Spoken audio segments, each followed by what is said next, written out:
السلام علیکم ورحمۃ اللہ وبرکاتہ۔ میں ہوں جاوید نورانی اور آپ دیکھ رہے ہیں جاوید نورانی یوٹیوب آفیشیل چینل۔ آج کی اس نئی ویڈیو میں آپ کو خوش آمدید کہتا ہوں۔ ایک سٹوری شیئر کرنے جا رہا ہوں آپ سے، ویڈیو اچھی لگے تو شیئر ضرور کیجیے گا۔ امریکی تاریخ کا ایک اہم حصہ۔ امریکی تاریخ کی ایک عجیب خودکشی ہوتی ہے۔ رونالڈو بوس نامی ایک شخص نے خودکشی کرنی چاہی تو اس نے اس کے لیے سب سے آسان طریقہ استعمال کیا، اور یہ کہ اس عمارت سے چھلانگ لگا دی جس میں وہ رہتا تھا۔ اس نے عمارت کی 10ویں منزل سے چھلانگ لگائی اور اپنے لیے ایک خط چھوڑا جس میں اس نے خودکشی کی وجہ یہ بتائی کہ وہ زندگی سے مایوس ہو گیا تھا۔ لیکن 23 مارچ 1994 کو جب اس کی پوسٹ مارٹم رپورٹ آتی ہے تو موت کی وجہ یہ پتہ چلتی ہے کہ رونالڈو کی موت چھت پر گرنے سے نہیں بلکہ سر پر گولی لگنے سے ہوتی۔ جب تحقیقات ہوئی تو پتہ چلا کہ رونالڈو کو گولی اسی عمارت سے لگی ہے جس میں وہ رہتا تھا، اور وہ گولی 9ویں منزل سے چلائی گئی تھی، اور اس 9ویں منزل سے 2 بوڑھے میاں بیوی کئی سالوں سے رہ رہے تھے۔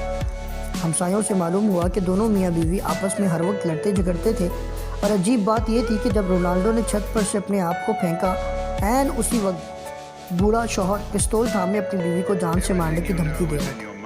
شدید غصے اور ہیجان کی حالت میں شوہر نے غیر ارادی طور پر اپنی بیوی پر گولی چلائی، لیکن چونکہ بیوی نشانے سے دور تھی اس لیے گولی اس وقت کھڑکی سے نکلی، عین اس وقت جب رونالڈو نے خودکشی کے لیے چھلانگ لگائی، جس سے وہ گولی اس کے سر میں لگی، جس کی وجہ سے اس کی موت واقع ہوئی۔ کہانی میں ٹوسٹ ابھی باقی ہے۔ محترم ناظرین کرام، عدالت میں بوڑھے شوہر پر غیر ارادی طور پر مقدمہ چلا، لیکن وہ اس بات پر اصرار کرتا رہا کہ وہ میاں بیوی ہر وقت لڑتے رہتے ہیں اور وہ ہر وقت اسے جان سے مارنے کی دھمکیاں بھی دیتا ہے، لیکن پستول ہر وقت فارغ رہتا ہے، اس میں کوئی گولی نہیں ہوتی۔ مزید تحقیقات کرنے پر ایک عجیب بات سامنے آتی ہے۔ معلوم ہوا کہ بوڑھے جوڑے کے رشتہ داروں میں سے کسی نے 1 ہفتہ قبل ان میاں بیوی کے بیٹے کو پستول میں گولیاں ڈالتے دیکھا تھا۔ وجہ اس کی یہ تھی کہ ماں نے بیٹے کو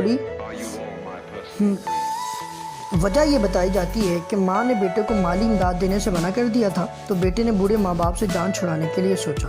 وہ جانتا تھا کہ اس کے والدین ہر وقت لڑتے رہتے ہیں اور لڑتے ہوئے وہ خالی پستول ماں پر تان لیتا ہے، اس لیے اس نے پستول میں گولی لوڈ کی تاکہ وہ ایک تیر سے 2 شکار کرے۔ لیکن گولی اس کی ماں کو نہ لگی اور وہ رونالڈو کے سر سے اس وقت لگی جب وہ خودکشی کر رہا تھا، اور اس طرح قتل کی تہمت کا مقدمہ باپ سے ہٹ کر بیٹے پر جا لگا۔ اس سارے واقعے میں سب سے عجیب بات یہ ہے کہ رونالڈو بذات خود ان دونوں بوڑھے میاں بیوی کا بیٹا تھا، اور اس نے ہی اس پستول میں گولی ڈالی تھی تاکہ وہ اپنے ماں باپ سے خلاصی پا سکے۔ لیکن مالی حالات خراب ہونے اور باپ کا اس کی ماں کو مارنے میں تاخیر کرنے کی وجہ سے اس نے خودکشی کا فیصلہ کیا، اور اوپری منزل سے چھلانگ لگاتے ہوئے وہی گولی اس کو لگی جو اس نے خود پستول میں ڈالی تھی۔ اس طرح وہ بذات خود قاتل بھی ہوا اور مقتول بھی۔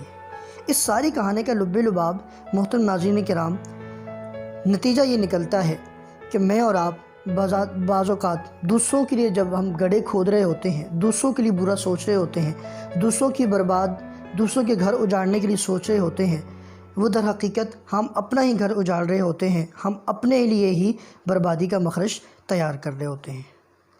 تھینک یو سو مچ۔ اپنا بہت سارا خیال رکھیے گا۔ آپ سے ملاقات ہوتی ہے ایک نئے ویڈیو میں۔ اللہ نگہبان۔